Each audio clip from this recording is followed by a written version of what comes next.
السلام علیکم ورحمۃ اللہ۔ حاضرین جمعہ، پچھلے خطبہ میں نے تربیت اولاد کے موضوع پر آپ سے مخاطب ہوا تھا، یعنی اولاد کے حقوق۔ آج میں چاہتا ہوں کہ والدین کے حقوق پر آپ سے مخاطب ہوں۔ حاضرین، پچھلے خطبہ قرآن و حدیث کی روشنی میں آپ سے مخاطب ہوا تھا اور آپ کو اپنی کم علمی اور کم مائگی کے باوجود یہ بتایا تھا کہ آپ اولاد کی تربیت اس طرح کریں کہ جب کل کو بڑھاپے کے عالم میں انہیں ان کے سہارے کی ضرورت پڑے بڑھاپے میں، تو آپ کی اولاد آپ کی خدمت اور فرمانبرداری عبادت سمجھ کر کریں۔ ایسا نہیں کہ ساری زندگی جب آپ صحت مند تھے تو آپ نے اپنا قیمتی سرمایہ اپنی اولاد پر خرچ کر دیا، انہیں اچھی سے اچھی جگہ تعلیم دلانے میں، اچھی سے اچھی زندگی جینے میں اور اچھی جگہ رکھنے میں اور اپنا ایک اسٹیٹس کے مطابق زندگی دینے میں، اور کل جب بڑھاپے کے عالم میں ہو تو آپ کو چھوڑ کر، آپ کی نافرمانی کر کے، آپ کے احساس و جذبات کو کچل کر وہ آپ سے رفو ہو جائے۔ حاضرین، مسلمان بلکہ ہر مسلمان اپنے اوپر والدین کے حقوق کو تسلیم کرتا ہے، ان کے ساتھ حسن سلوک کو اور ان کی اطاعت و فرمانبرداری کو صرف اس وجہ سے نہیں کرتا کہ یہ ان کی پیدائش کا سبب اور ذریعہ ہے، اور ان کی خدمت جب یہ کچھ نہیں تھے، جب یہ ہل نہیں سکتے تھے تب ان کی خدمت کی تھی، بلکہ اس لیے بھی کہ اللہ تبارک و تعالیٰ نے اپنے حقوق کے ساتھ، اپنی عبادت کے ساتھ والدین کی فرمانبرداری کی تلقین کی ہے، وصیت کی ہے، اور اکبر الکبائر میں اسے شمار کیا ہے، یعنی کبیرہ گناہوں کے ٹاپ پوزیشن پہ ماں باپ کی نافرمانی کو رکھا ہے۔ وہ اس لیے کہ پیدائش کا ذریعہ اور اس کی خدمت اور تربیت کے ذریعہ نہیں، بلکہ اللہ کا حق ہے، اللہ کی تلقین ہے اور اس کی وصیت ہے، اس لیے اللہ تبارک و تعالیٰ کی حکم کی خاطر وہ اپنے والدین کی فرمانبرداری کرتا ہے۔ حاضرین، قرآن مجید سورہ بنی اسرائیل آیت نمبر 23 اور 24 میں اللہ تبارک و تعالیٰ نے فرمایا، وَقَضَى رَبُّكَ أَلَّا تَعْبُدُوا إِلَّا إِيَّاهُ وَبِالْوَالِدَيْنِ إِحْسَانًا إِمَّا يَبْلُغَنَّ عِندَكَ الْكِبَرِ أَحَدُهُمَا أَوْ كِلَاهُمَا فَلَا تَقُل لَّهُمَا أُفٍّ وَلَا تَنْهَرْهُمَا وَقُل لَّهُمَا قَوْلًا كَرِيمًا وَاخْفِضْ لَهُمَا جَنَاحَ الذُّلِّ وَارْحَمْ صغیرہ تک ہے، پوری آیت ہے لمبی۔ حاضرین، اس آیت کریمہ میں اللہ تبارک و تعالیٰ نے فرمایا کہ تیرے رب نے یہ فیصلہ کر دیا ہے کہ تو صرف میری عبادت کر اور والدین کے ساتھ احسان کرو۔ اگر ان دونوں میں سے ایک یا دونوں تمہارے پاس بڑھاپے کو پہنچ جائیں تو انہیں اف تک نہ کہہ اور نہ انہیں جھڑک، اور ان کے ساتھ نرمی سے اچھی طرح بات کر، یعنی ان کی بات پر اپنی بات کو فوقیت نہ دے اور ان کے پاس تیز آواز میں بات نہ کر۔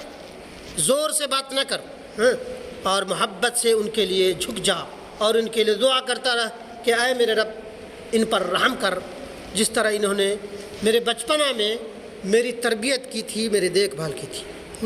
ان کے لیے جھک جا، ان کے لیے شفقت اور محبت کے وہ بن جا، انہیں اف تک نہ کہا، انہیں جھڑک نہیں۔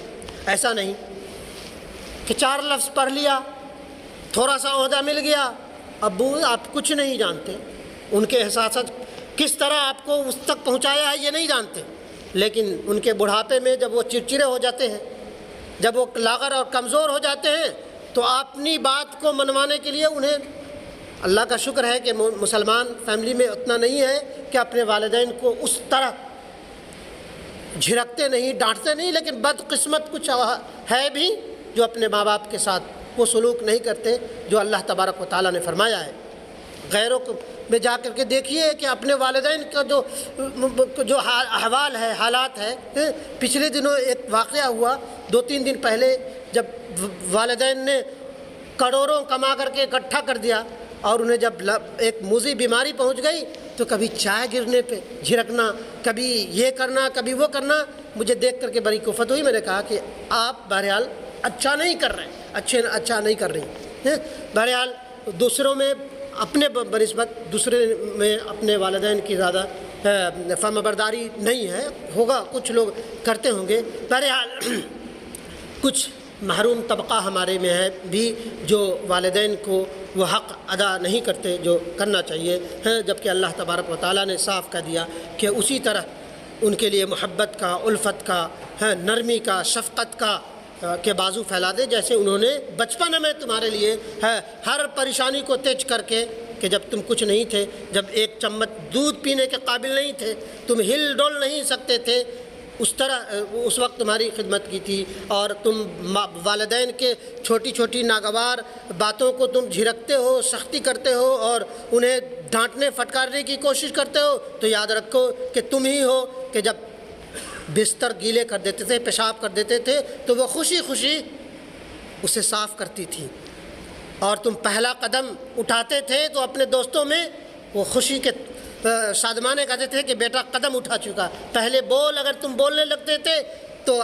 تمہارے والدین تمہارے اپنے دوستوں میں کہتے ہیں میرا بچہ بول پڑا۔ پہلا نوالا کھاتے تھے تو خوشی سے اٹھا، وہ نہیں پتہ، آج والدین کو اپنے ہاتھوں سے کھلانا تو دور کی بات، اچھے الفاظ تک نہیں کرتے ہیں۔ قربان جائیے ایسے والدین پر جو بہت ٹاپ پوزیشن پہ بھی ہم نے دیکھا ہے کہ پہنچ کر کے بڑھاپے کے عالم میں اپنے والدین کو اپنے ہاتھوں سے کھلاتے ہیں، بڑی ڈیوٹی، بڑا عہدہ، لیکن ان کو جا کر کے دیکھیے تو کیا کہیں کہ اپنے والدین کے لیے بالکل سراپا رحمت اور شفقت بنے ہوئے ہیں۔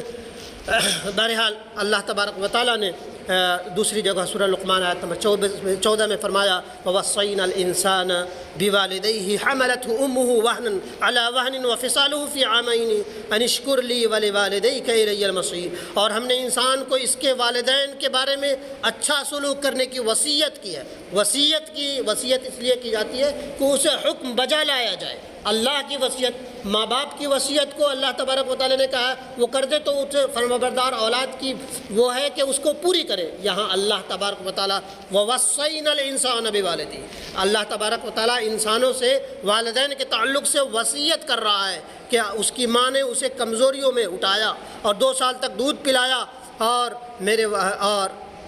میرا اور تیرے والدین کا شکر ادا کرتا رہا کہ تم کو یاد کر، اگر تم میری شکر ادا نہیں کرتا، اپنے والدین کا شکر ادا نہیں کرتا، تو یاد رکھ تمہیں میری ہی طرف لوٹ کر آنا ہے، میری ہی طرف لوٹ کے آنا ہے۔ اللہ تبارک و تعالیٰ نے ساری چیزیں بتانے کے بعد فرما دیا کہ میرے طرف لوٹ کے آنا ہے۔ اگر تم نے اپنے والدین کو خوش نہیں کیا تو ہم تو سمجھ ہی لیں گے۔